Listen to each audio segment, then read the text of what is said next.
ಉಷಾ ಹೇಳುವ ಚಂದದ ಕಥೆಗಳು ಕಥಾ ಸಂಕಲನದ ವಾಹಿನಿಗೆ ಎಲ್ಲರನ್ನೂ ಆಮಂತ್ರಿಸುತ್ತೇನೆ.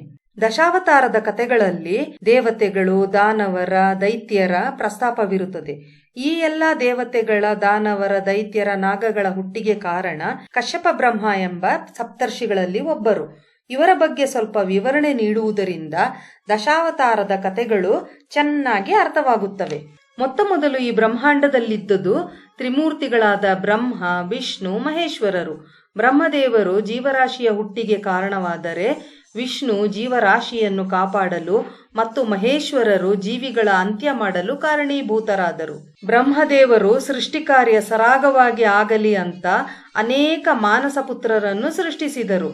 ಮಾನಸ ಪುತ್ರರೆಂದರೆ ಮನಸ್ಸಿನಲ್ಲಿ ಅಂದುಕೊಂಡು ಮಗನೇ ಹುಟ್ಟಿ ಬಾ ಎಂದು ಕರೆದ ಒಡನೆ ಮಗು ಬ್ರಹ್ಮನ ಯಾವುದಾದ್ರೂ ಒಂದು ಅಂಗದ ಅಂಶದಿಂದ ಹುಟ್ಟುವುದು. ಹೀಗೆ ಹುಟ್ಟಿದ 4 ಮಕ್ಕಳು ಸನಕ, ಸನಂದನ, ಸನಾತನ ಮತ್ತು ಸನತ್ಕುಮಾರರು. ಈ 4 ಬೆಳೆಯದೆ ಪುಟಾಣಿ ಮಕ್ಕಳಂತೆಯೇ ದಿಗಂಬರರಾಗಿ ಇದ್ದರು. ಇವರು 4 ಮಹಾವಿಷ್ಣು ಭಕ್ತರು. ಕಟ್ಟುನಿಟ್ಟಿನ ಬ್ರಹ್ಮಚರ್ಯ ಪಾಲಿಸುತ್ತಿದ್ದ ಇವರಿಗೆ ವಂಶ ಬೆಳೆಸುವ ಆಸಕ್ತಿಯೇ ಇರಲಿಲ್ಲ. ವೇದಾಧ್ಯಯನ ಮತ್ತು ಬೋಧಿಸುವುದು ಇವರ ಅಚ್ಚುಮೆಚ್ಚಿನ ಕಾಯಕವಾಗಿತ್ತು.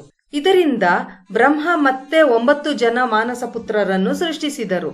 ಅವರೆಂದರೆ ಭೃಗು, ಪುಲಸ್ತ್ಯ, ಪುಲಹ, ಕ್ರತು, ಆಂಗೀರಸ, ಮಾರೀಚಿ, ದಕ್ಷ, ಅತ್ರಿ ಮತ್ತು ವಸಿಷ್ಠ. ಇವರೆಲ್ಲ ಬ್ರಹ್ಮರ್ಷಿಗಳಾದರು. ಈ ಋಷಿಗಳೆಲ್ಲ ಮದುವೆಗಳನ್ನು ಮಾಡಿಕೊಂಡು ಅನೇಕ ಮಕ್ಕಳನ್ನು ಪಡೆದರು. ಎಲ್ಲರೂ ಬ್ರಹ್ಮನ ಅಂಶವೇ ಆದರೂ ಯಾರೂ ಬ್ರಹ್ಮನ ರಕ್ತ ಹಂಚಿಕೊಂಡು ಹುಟ್ಟಿದವರಲ್ಲ. ಬಹುಶಃ ಆರಂಭದ ಕ್ಲೋನಿಂಗ್ ಎಂದರೆ ಇದೇ ಇರಬೇಕು. ಇವರಲ್ಲಿ ಮಾರೀಚ ಎಂಬ ಋಷಿಗೆ ಧರ್ಮವೃತ ಮತ್ತು ಕಲಾ ಎಂಬ 2 ಹೆಂಡತಿಯರು.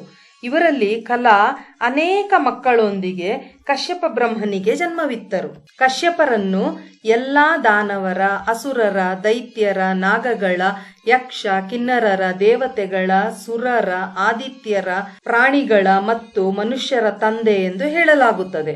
ಕಶ್ಯಪರಿಗೆ ಅನೇಕ ಹೆಂಡತಿಯರು. ಅವರಲ್ಲಿ 13 ಜನ ದಕ್ಷನ ಹೆಣ್ಣು ಮಕ್ಕಳು ಬಹಳ ಪ್ರಸಿದ್ಧರು. ನಾನು ನಿಮಗೆ ಅವರ ಹೆಸರುಗಳನ್ನು ಮತ್ತು ಅವರ ಮಕ್ಕಳ ಬಗ್ಗೆ ಹೇಳುತ್ತೇನೆ. ಮೊದಲನೆಯದಾಗಿ ಅದಿತಿ. ಅದಿತಿಯು ಇಂದ್ರ, ಸೂರ್ಯ, ಚಂದ್ರ, ವಾಯು, ವರುಣ ಮುಂತಾದ ಅಷ್ಟದಿಕ್ಪಾಲಕರಾದ ಆದಿತ್ಯರ ತಾಯಿ. ಎಲ್ಲಾ ದೇವತೆಗಳಿಗೂ ಈಕೆಯೇ ತಾಯಿ. ದ್ವಿತೀಯ ಮಕ್ಕಳು ದೈತ್ಯರು, ಹಿರಣ್ಯಾಕ್ಷ, ಹಿರಣ್ಯಕಶಿಪು ಸೇರಿದಂತೆ. ಧನು ಎಂಬವಳು ದಾನವರ ತಾಯಿ, ಹಯಗ್ರೀವನನ್ನೂ ಸೇರಿಸಿ. ಅರಿಷ್ಟ ಎಂಬಾಕೆ ಗಂಧರ್ವರ ತಾಯಿ. ಗಂಧರ್ವರೆಂದರೆ ದೇವತೆಗಳು. ಗಂಡು ಗಂಧರ್ವರು ಸಂಗೀತಗಾರರಾದರೆ ಹೆಣ್ಣು ಗಂಧರ್ವರು ನೃತ್ಯಗಾತಿಯರು. ಕದ್ರು ಎಲ್ಲಾ ನಾಗಗಳ ತಾಯಿ. ನಾಗಗಳೆಂದರೆ ಶೇಷ, ವಾಸುಕಿ, ತಕ್ಷಕ, ಕಾಲಿಂದಿ ಮುಂತಾದವರು. ಸುರಸ ಎಂಬಾಕೆ ಕೆರೆ ಹಾವು, ನೀರು ಹಾವು, ಹೆಬ್ಬಾವು, ಕಟ್ಟಿನ ಹಾವು, ಕನ್ನಡಿ ಹಾವು ಇಂಥ ನಾಗರ ಹಾವುಗಳಲ್ಲದ ಬೇರೆ ಹಾವುಗಳ ತಾಯಿ. ಖಾಸ ಎಂಬಾಕೆ ಕುಬೇರನಂತಹ ದೇವತೆಗಳ ತಾಯಿ. ವಿನತ ವೈನತೆಯರ ತಾಯಿ. ವೈನತೆಯರೆಂದರೆ ಗರುಡ ಮತ್ತು ಅರುಣ. ತಾಮ್ರ 6 ಜನ ಹೆಣ್ಣು ಮಕ್ಕಳ ತಾಯಿ. ಈ ಮಕ್ಕಳಿಂದ ಕತ್ತೆ, ಒಂಟೆ, ಕಾಗೆ ಮತ್ತು ಗೂಬೆಗಳು ಹುಟ್ಟಿದವು. ಕ್ರೋಧವಶ 14,000 ಅಸುರರ ತಾಯಿ. ಇವಳಿಗೆ ತುಂಬಾ ಕೋಪ. ಆದುದರಿಂದ ಇವಳ ಮಕ್ಕಳೆಲ್ಲ ಕೋರೆ ಹಲ್ಲುಗಳನ್ನು ಹೊಂದಿದ ಪ್ರಾಣಿ, ಪಕ್ಷಿ, ಮೀನುಗಳು ಇತ್ಯಾದಿ. ಇಳ ಎಲ್ಲ ಗಿಡ, ಮರ, ಬಳ್ಳಿಗಳ ತಾಯಿ.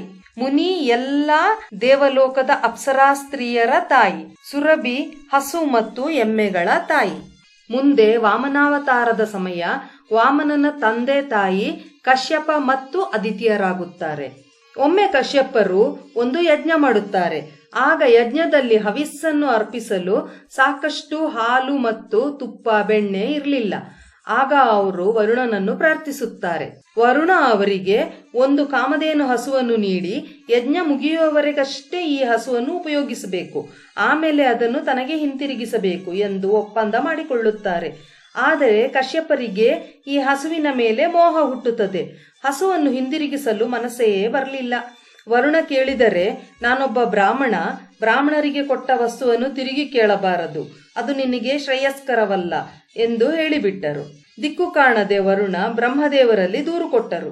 ಆದರೆ ಕಶ್ಯಪ ಋಷಿಗಳು ಬ್ರಹ್ಮನ ಬುದ್ಧಿವಾದಕ್ಕೂ ಜಗ್ಗಲಿಲ್ಲ. ಕೋಪಗೊಂಡ ಬ್ರಹ್ಮ, ನೀನು ಗೋವನ್ನು ಮೇಯಿಸುವ ಗೋಪಾಲಕನಾಗಿ ಹುಟ್ಟು ಎಂದು ಶಪಿಸಿಬಿಡುತ್ತಾರೆ. ಆಗ ಕಶ್ಯಪರಿಗೆ ತನ್ನ ತಪ್ಪಿನ ಅರಿವಾಗಿ ಕ್ಷಮೆ ಕೇಳಿದಾಗ ಬ್ರಹ್ಮರು, ನೀನು ಮುಂದೆ ದ್ವಾಪರ ಯುಗದಲ್ಲಿ ಯಾದವರ ವಂಶದಲ್ಲಿ ಹುಟ್ಟಿ ಬರುತ್ತೀಯ, ಆಗ ಮಹಾವಿಷ್ಣುವು ನಿನ್ನ ಮಗನಾಗಿ ಹುಟ್ಟಿ ಬರುತ್ತಾರೆ ಎಂದು ಸಮಾಧಾನ ಪಡಿಸಿದರು. ಅಂತೆಯೇ ದ್ವಾಪರ ಯುಗದಲ್ಲಿ ಕಶ್ಯಪ ಋಷಿಗಳು ವಾಸುದೇವನಾಗಿ ಶ್ರೀಕೃಷ್ಣನ ತಂದೆಯಾಗಿ ಹುಟ್ಟಿ ಬಂದರು. ಈಕ್ಷ್ವಾಕು ವಂಶದ ಸ್ಥಾಪನೆ ಮಾಡಿದ್ದು ಈಕ್ಷ್ವಾಕು ಎಂಬ ರಾಜ. ಈಕ್ಷ್ವಾಕು ರಾಜ ಕಶ್ಯಪ ಬ್ರಹ್ಮರ ಮರಿಮಗ. ಈಕ್ಷ್ವಾಕು ವಂಶದ ಅಜ ಎಂಬ ಅರಸನ ಮಗನೇ ದಶರಥನು. ದಶರಥನು ಸ್ವಯಂಭೂ ಮನುವಿನ ಪುನರ್ಜನ್ಮ ಎನ್ನಲಾಗುತ್ತದೆ. ಸ್ವಯಂಭೂ ಮನು ಎಂದರೆ ಮೊದಲನೆಯ ಮನು. ಈ ದಶರಥನ ಮಗನೇ ಶ್ರೀರಾಮಚಂದ್ರನು. ಹೀಗೆ ಆಲ್ಮೋಸ್ಟ್ ಎಲ್ಲಾ ದೇವತೆಗಳ ತಂದೆ ಕಶ್ಯಪ ಬ್ರಹ್ಮರಾಗಿರುತ್ತಾರೆ. ಸಪ್ತ ಋಷಿಗಳಲ್ಲಿ ಒಬ್ಬರು ಕಶ್ಯಪರು. ಉಳಿದವರೆಂದರೆ ಅತ್ರಿ, ಭಾರದ್ವಾಜ, ಗೌತಮ, ಜಮದಗ್ನಿ, ವಸಿಷ್ಠ ಮತ್ತು ವಿಶ್ವಾಮಿತ್ರ. ಈ ಋಷಿಗಳ ವಂಶದಲ್ಲಿ ಹುಟ್ಟಿದ ಬ್ರಾಹ್ಮಣರು ಇಂದಿಗೂ ಈ ಋಷಿಗಳ ಹೆಸರಿನಿಂದ ತಮ್ಮ ಗೋತ್ರಗಳನ್ನು ಗುರುತಿಸಿಕೊಳ್ಳುತ್ತಾರೆ. ಈ ವಿವರಣೆಗಳು ನಿಮಗೆ ತುಂಬಾ ಸಹಾಯಕಾರಿಯಾಗಿರುತ್ತವೆ. ಮುಂದೆ ಇನ್ನೂ ಹೆಚ್ಚಿನ ವಿವರಣೆಗಳೊಂದಿಗೆ ಕಥೆಗಳನ್ನು ಹೇಳುತ್ತೇನೆ. ಧನ್ಯವಾದಗಳು.